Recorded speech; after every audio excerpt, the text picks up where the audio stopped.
శ్రీమాత్రే నమః. మొదట అందరికీ కృతజ్ఞతలు తెలుపుకుంటూ ఈరోజు భాగాన్ని మనము మొదలు పెట్టుకుందాం. గత భాగంలో మనము ఒక చేతికి చక్రాస్ యాక్టివేషన్ గురించి చెప్పుకుంటూ ఆకర్షణ జరిగింది అనేసి అంటే ఓకే, లేదు వికర్షణ జరుగుతున్నది అనేసి అంటే ఎలా చేసుకోవాలి దాని యాక్టివేషన్ అనేది అని ఈ భాగంలో చెప్పుకుందామని చెప్పాను కదా. సో అది ఎలా అనేసి అంటే మనము దీనికి 2 పద్ధతులు ఉన్నాయన్నమాట. మనము ఈ విధంగా చేసి చక్రాలు యాక్టివేషన్ అనేది ఫ్రంట్ చేసుకోవాలి అని నేను ఆల్రెడీ చెప్పాను.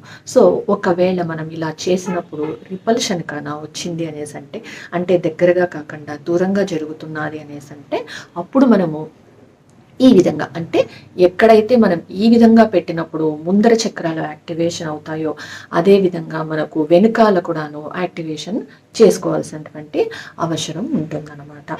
సో ఆ వెనుక ముందర 2 కనుక అయినాయి అనేసి అంటే మనకు రిపల్షన్ అనేది రాకుండా ఉంటుంది, అంతేకాకుండా అట్రాక్షన్ అనేది పెరుగుతూ కూడా ఉంటుందన్నమాట.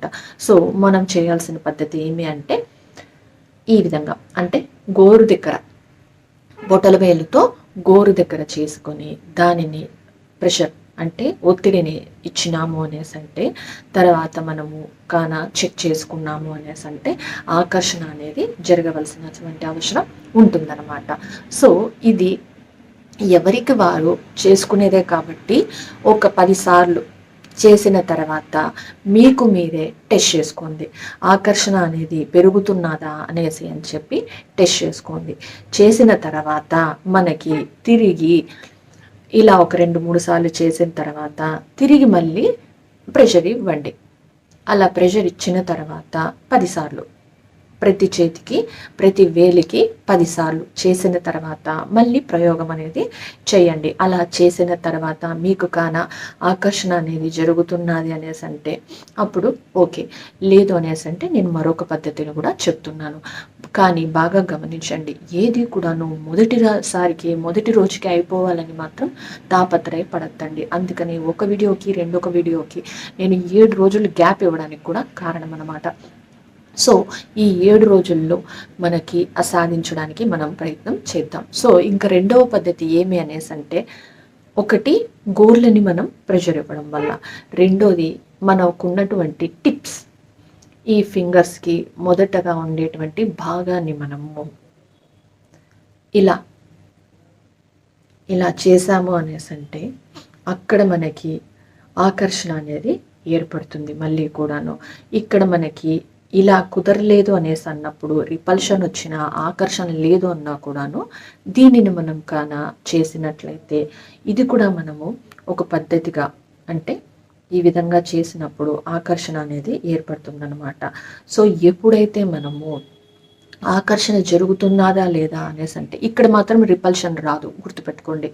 ఆకర్షణ మాత్రమే ఉంటుందన్నమాట. ఇలా రాలేదు అనేసి అన్నప్పుడు మనకు ఈ విధంగా అన్నా కూడాను ఆకర్షణ అనేది జరుగుతూ ఉంటుంది. సో ప్రతి వేలికి కూడాను మనము ఆకర్షణని ఎక్కువ మోతాదులో శక్తిని తీసుకునే శక్తి లేనప్పుడు తక్కువ మోతాదులో అంటే ఫింగర్ టిప్స్ ఈ వేలు మొదటి భాగంలో నుంచి కొద్దిగానే శక్తి బయటకు వస్తుందన్నమాట.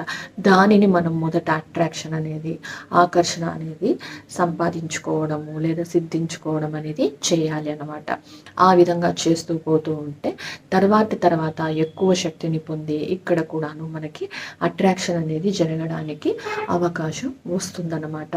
సో ఇది ఆకర్షణ ఎందుకు చేయాలి అనేసి అనుకుంటే మనం శక్తిని తీసుకున్న తర్వాత ఎప్పుడు కూడా గుర్తుపెట్టుకోండి, శక్తి అనేది ఒక చోటు నుంచి ఒక చోటుకి ప్రవహించే నదిలా ఉంటుందన్నమాట. అది ఎక్కడనో ఆగదు. అది మన శరీరంలో అయినా ప్రకృతిలో అయినా ఎక్కడైనా కూడాను అనమాట. మనం తీసుకున్నటువంటి శక్తి మనకి ఎంత కావాలో అంత ఉండి మన లోపల నుంచి కూడాను బయటకైతే ఖచ్చితంగా వచ్చేస్తుంది. ఏదో ఒక మార్గంలో ఎటు అయినా మార్గంలో అది దారి చేసుకుని అది బయటకు రావడం అనేది ఖచ్చితంగా జరుగుతుందన్నమాట. ఒకవేళ మీకు డౌట్ రావచ్చు, ఏ మార్గాలు లేదు కదా, మనం ఎక్కడ పంపడం లేదు కదా అనేసి అనుకోవచ్చు. కానీ మనం మాట్లాడే మాట ద్వారా, చూసే చూపు ద్వారా, వదిలే శ్వాస ద్వారా కూడాను అది బయటకు అనేది వెళ్ళిపోతూ ఉంటుంది. అంతకంటే ముఖ్యమైనది ఎక్కువగా శక్తి బయట పోయేది మన ఆలోచనల ద్వారా అనమాట. బాగా గుర్తుపెట్టుకోండి. సో మనం తీసుకున్నటువంటి శక్తి అంతా కూడాను ఎప్పుడైతే తీసుకున్నామో దానిని బయటకి వెళ్ళిపోతుంది, వెళ్ళే మార్గాలు కూడా ఉంటుందన్నమాట. సో దానిని మనము కుదిరినంత పట్టుకొని సంపాదించుకొని ఉపయోగించుకోవచ్చు, వాడుకోవచ్చు, పంచచ్చు అనమాట. ఎక్కువ మనము హోల్డ్ చేసుకోవడానికి కూడా లేదు. మన శక్తి ఎంతనో, మనం శక్తి ఎంతవరకు తట్టుకోగలమో అంతవరకే దానిని మనము పెట్టుకోగలం కూడా. సో ఈ విధంగా ఫింగర్ టిప్స్, సో వేలి మొదటి వేళ్ల ద్వారా ఉన్నటువంటి దానితో మన ఆకర్షణగా చేసుకున్నట్లయితే నెమ్మదిగా తర్వాత మీకు ఇదైతే జరిగిపోతుంది. కానీ చక్రాల యాక్టివేషన్ అనేది కూడా ఇంపార్టెంటే.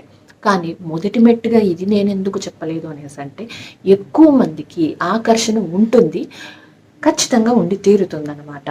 చాలా తక్కువ మందికి రిపల్షన్ అనేది జరుగుతూ ఉంటుంది. ఎందుకు అనేసి అంటే, అక్కడ వాళ్ళు తీసుకునేటువంటి శక్తి లేదు అనేసి అంటే, వాళ్ళు ఏ శక్తిని వాడుతున్నారు అనే దానిని బట్టి ఆకర్షణ వికర్షణ అనేది ఆధారపడి ఉంటుందన్నమాట. అందుకనే ఇది రెండవ మెట్టుగా నేను చెప్పడానికి కారణమైంది.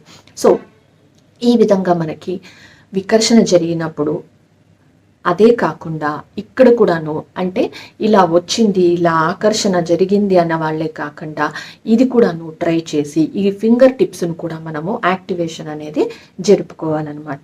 ఇది రెండవ పద్ధతి ప్లస్ రెండవ రకం కూడాను, అందుకనే సెకండ్ చెప్తున్నాను. సో ఈ విధంగా చేసుకొని ఫింగర్ టిప్స్ను కూడాను మనము దాని నుంచి శక్తి తీసుకోవడము, బయటకి పంపడం అనేది చెయ్యాలి అన్నమాట. సో ఈ విధంగా మనకు రెండవ పద్ధతి అనేది, దాని ద్వారా మనము ఫింగర్ టిప్స్ని యాక్టివేట్ చేసుకుంటాము. అదేవిధంగా శక్తి కనుక మనకు చక్రాల ద్వారా రిపల్షన్ వికర్షణ కాన వచ్చింది అనేసి అంటే కూడాను ఈ మార్గం ద్వారా దాన్ని అట్రాక్ట్ చేస్తామన్నమాట. సో ఇలా అట్రాక్ట్ చేయడం వల్ల, ఆకర్షించడం వల్ల ఏం జరుగుతుంది అది అనేసి అంటే, మనము రెండు శక్తులను కలిపినప్పుడు ఒక శక్తి ఏర్పడడం అనేది జరుగుతూ ఉంటుంది. అంటే ఆత్మశక్తిని అంతరాత్మశక్తిని కలపడం ద్వారా మనకి మధ్యలో ఉండేటువంటి దైవశక్తిని మానవ శక్తిని అనుకుందాం.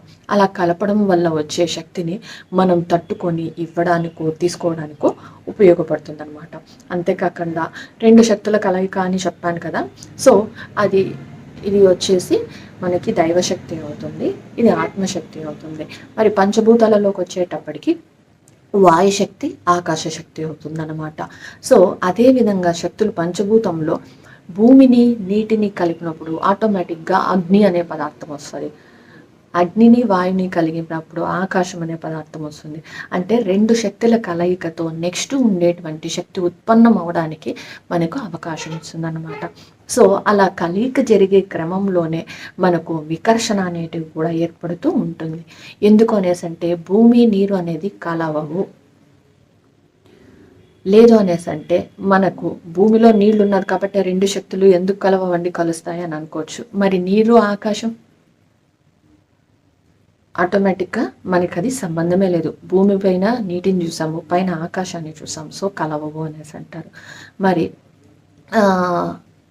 నీరు అగ్ని మనకు కంటికి కనిపించేది, ఎందుకంటే ఆకాశము నీరు అంటే కంటికి కనపడదు, ఎక్కడో ఉన్నది అనేసి అనుకోవచ్చు.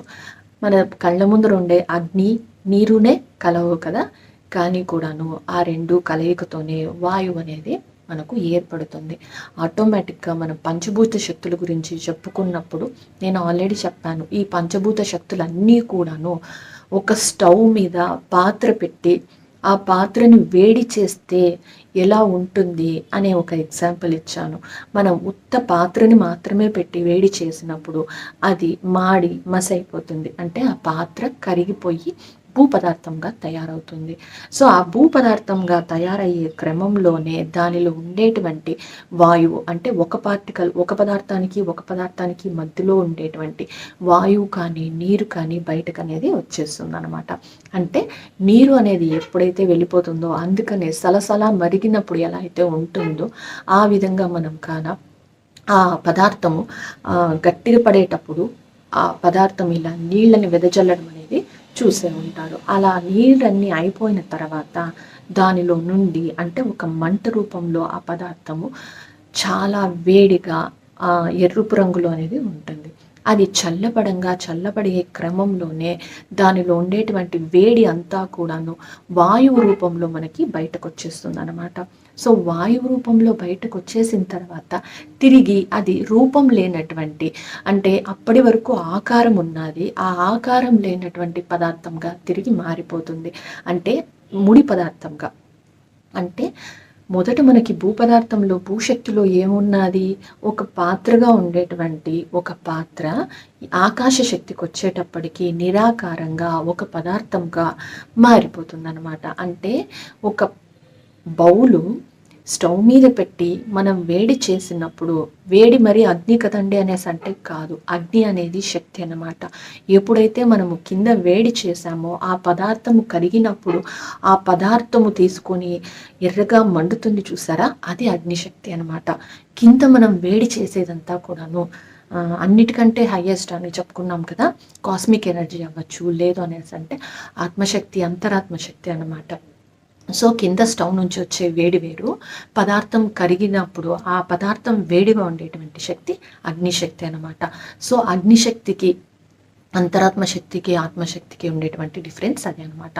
సో ఈ విధంగా ఒక్కొక్క శక్తికి మారే క్రమంలో రిపల్షన్ అనేటివి జరుగుతూ ఉంటుందన్నమాట. అది ఒక కారణం అయితే, రెండవది ఏదైనా అంటే ఇక్కడ నుంచి ఈ చక్రాల ద్వారా శక్తి ఎక్కువ తీసుకుంటాం కాబట్టి అంత శక్తి తట్టుకునేది కానీ తీసుకునేది, ఇచ్చేది, పొందబడేది ఉండదు కాబట్టి మనకి తక్కువ శక్తితో మొదలు పెట్టాలి. అదే ఇదనమాట. సో ఫింగర్ టిప్స్, వేలు మొదటనే మనము యాక్టివేషన్ చేసుకోవడం అనేది అవసరం. సో ఈ విధంగా ఇవి మళ్ళీ కూడాను మనకి ముందుటికి చాలా ఉపయోగపడుతుంది. సో ప్రతి ఒక్కటి కూడాను ఫింగర్కి చాలా ముఖ్యమైనది యాక్టివేషన్ అనేది. సో అరచెయ్యి ఇంపార్టెంటు, చక్రాలు ఇంపార్టెంటు, ముందర భాగంలో ఇంపార్టెంట్. అవి ఎందుకు అనేసి అని తర్వాత భాగంలో చెప్పుకుందాం. అప్పటి వరకు కృతజ్ఞతలు ఫ్రెండ్స్. Thank you.